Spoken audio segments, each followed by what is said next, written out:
Hi, my name is Jessica. This is Mommy Inspiration. So the first thing I have for our family update is that Elizabeth turned 1. And she recently turned 1. We had her birthday.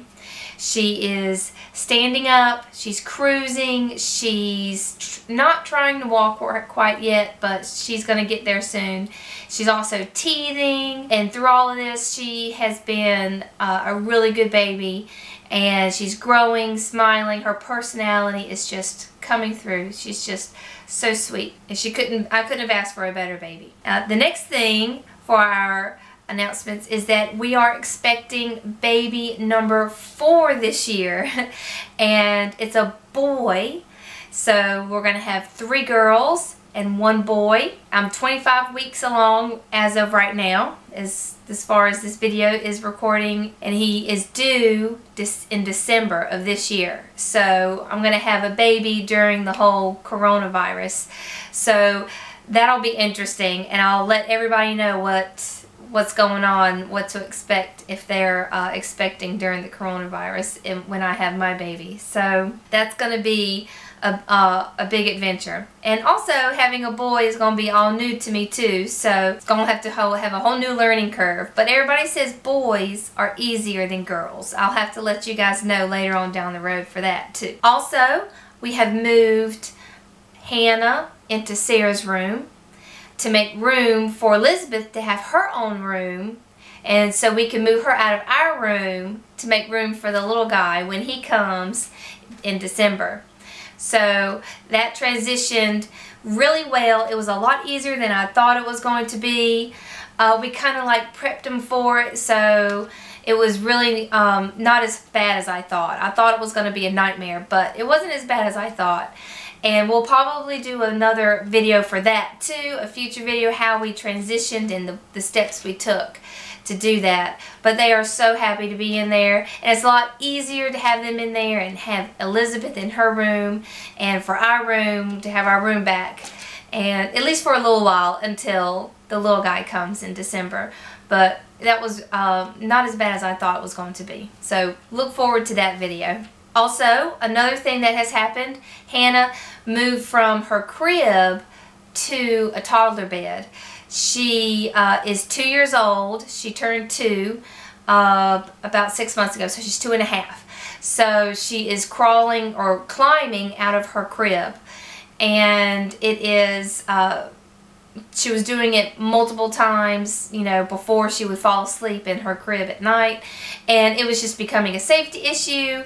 And she did that for like 2 or 3 days, and we were like, okay, we're gonna have to move her to a taller bed. We don't want her getting hurt, even though she looked like she was just fine and everything. So we decided to move her to her taller bed. I thought that was going to be a little bit hard, but it really didn't matter, because if she was crawling out of her crib anyway, she was going to get out anyway. So it was just something that we had to do.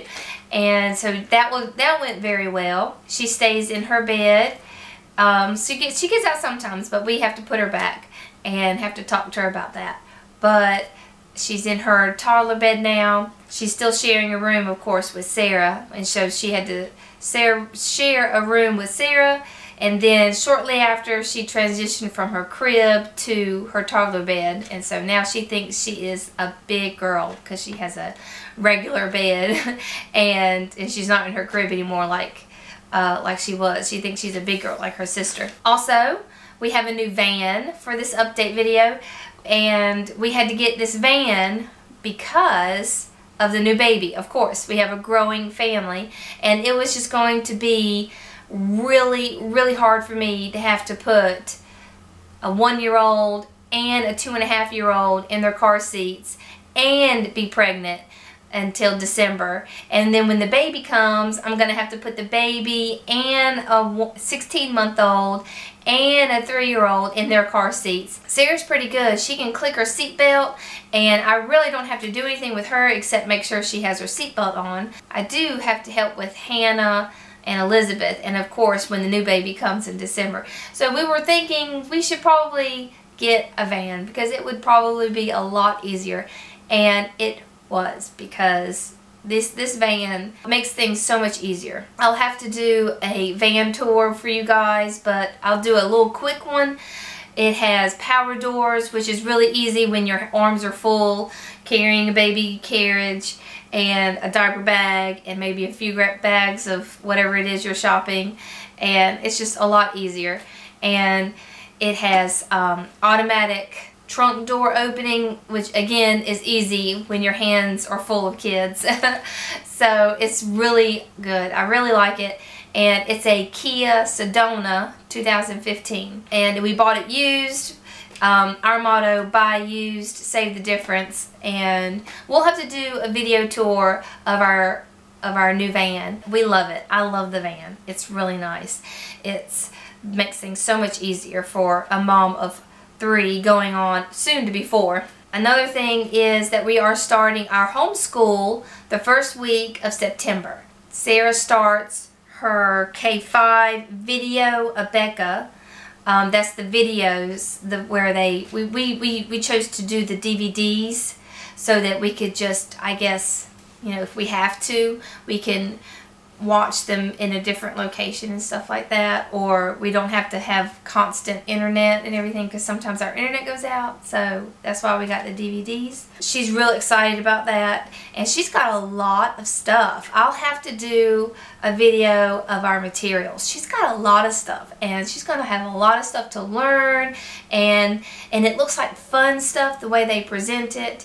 We have our first box. It comes in a box of DVDs, so we have our first box, and we're just really excited to start it. She's excited, and you know, it's always fun to see kids and love to learn. And her new teacher, she's going to have a new teacher this year, and she's excited about that, and with all the songs and everything. And Hannah starts her K3 lessons. They're not videos, but they're lessons, and it's K2, or the 2-year-olds and 3-year-olds, the K2 and K3. They're the same stuff. They just are just presented differently, and it's a different layout for each one. So since March, we have been hanging out here at our house. Haven't been going anywhere much, staying safe away from the coronavirus. We're just doing that to keep us and the family safe, and of course doing all the safety precautions, washing our hands, keeping everything clean, ordering groceries, ordering things that we need and have them delivered. We try not to leave the house as much as possible, but we do what we can, and we keep things safe as much as we can. And that's been a real struggle with kids, because kids like to drool and sneeze and wipe their nose on everything. So it's been a real struggle. I hope that all of you guys stay safe through all of this and stay healthy, and I hope we can see the end of this terrible storm soon. I wish everybody well, and I hope you guys come back for more videos, and I'll see you guys later. Bye. Today I want to have a video and show you guys how I sanitize my home. First of all, let me just say there are some chemical products that I